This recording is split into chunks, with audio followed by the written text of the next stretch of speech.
আল্লাহর রাসূলের শ্রেষ্ঠত্ব আমরা আজকে কোরআন হাদিস থেকে জেনে নিব যে কি কি শ্রেষ্ঠত্ব দিয়ে আমাদের নবীকে আল্লাহ তাআলা সমস্ত নবীর শ্রেষ্ঠ নবী বানিয়েছিলেন। আল্লাহর রাসূল সাল্লাল্লাহু আলাইহি ওয়াসাল্লাম নামের দিক থেকেও শ্রেষ্ঠ। আল্লাহর রাসূলের নাম হলো মুহাম্মদ। এটা ছাড়াও আল্লাহর রাসূলের আরও অনেক নাম রয়েছে।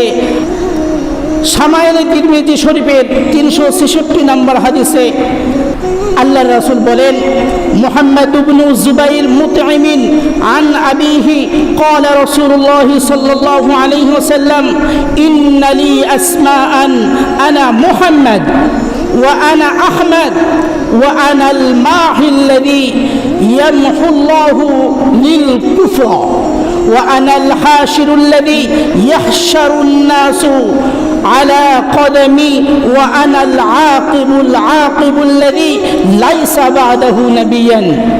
এই হাদিসের ভেতরে জুবাইর বিন মুতঈম বর্ণনা করেন আল্লাহর রাসূল বলেছেন যে আমার একাধিক নাম রয়েছে।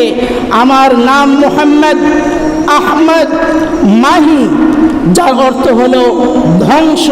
আল্লাহ তাআলা আমার নামের মাধ্যমে কুফরিকে ধ্বংস করবেন, বলেন সুবহানাল্লাহ। আমার নাম হাসির, অর্থ হলো জমায়েতকারী।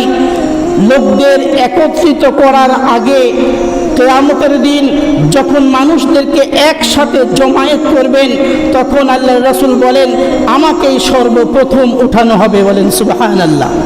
আমার নাম হলো আকিব। হাসরের ময়দানে সর্বপ্রথম আমি নিজেই হাসরের ময়দানে আগমন করব।